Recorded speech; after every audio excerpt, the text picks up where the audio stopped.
years old. I go outside because I'm waiting on a friend to come over after work. I notice movement out of the corner of my eye in the darkness. I jump, startled, but thinking it's my friend, I'm not too worried about it. Until I look up, and I notice that I'm face to face with a complete stranger. This man says to me, "I've been watching you, and I think you're pretty."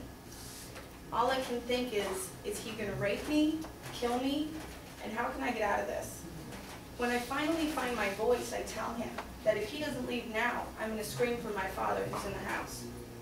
As quickly as he came, he walked off into the night. And my question to you is, what would you have done?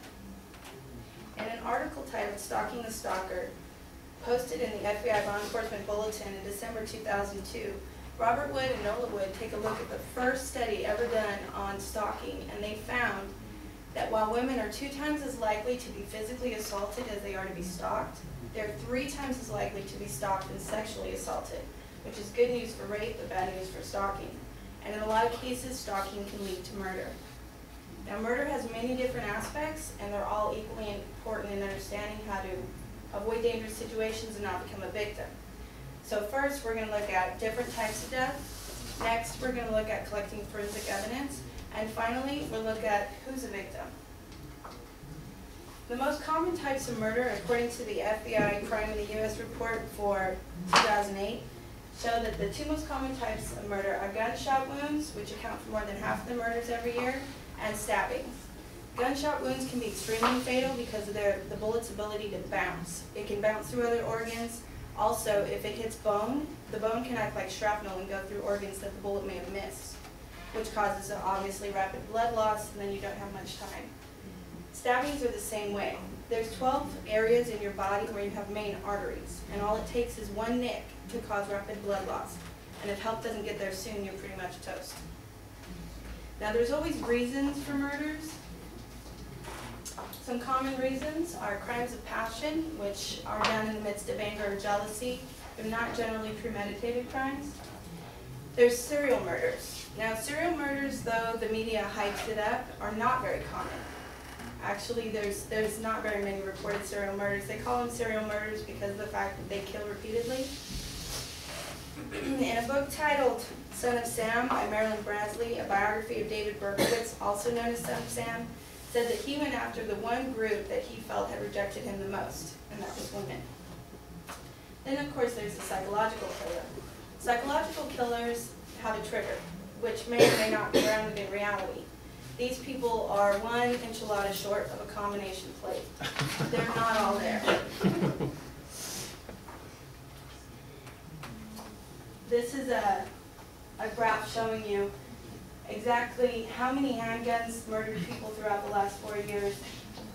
Obviously, firearms take the top, and then right below that are knives, cutting instruments.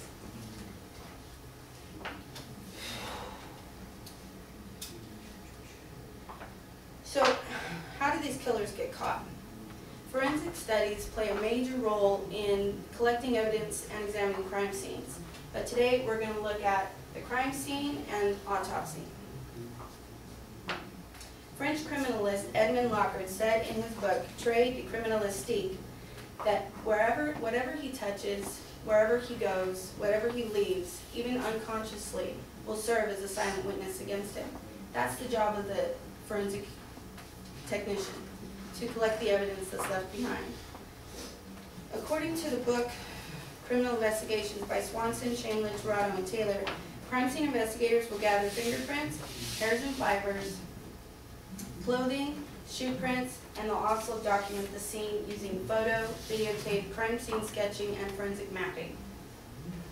The next place they'll look for evidence is with the autopsy.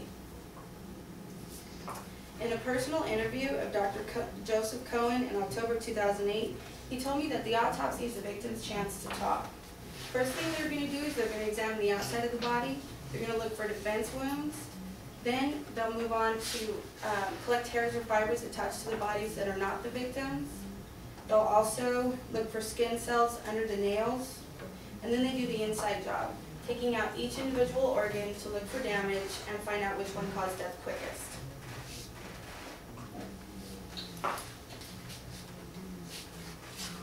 Now, the crime scene is the worst case scenario to a situation that can hopefully be avoided. So now we're going to look at some common victims. Over 50% of the murders reported every year are caused by someone the victim knows.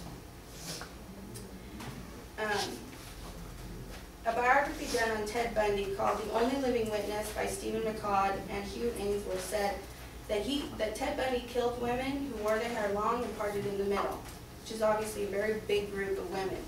His main targets were college students or college-aged women, and he would lure them to his car by pretending to be injured with a cast on and ask them to carry his textbooks to his car. As soon as they got there, he would overpower them, and they wouldn't be seen again for days, weeks, or months until their bodies were discovered. Only 12% of the murders each year are committed by complete strangers. So basically, someone you love is more likely to kill you than a serial killer.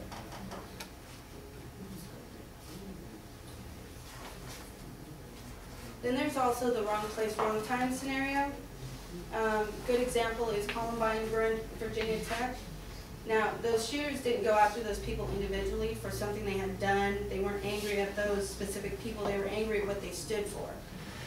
So they took the cowardly way out and went after whoever they could. This is a graph showing how many family members or acquaintances have killed people based on the FBI crime studies. And it shows that you're more likely to be killed by an acquaintance than a husband. Think of how many acquaintances we encounter every day.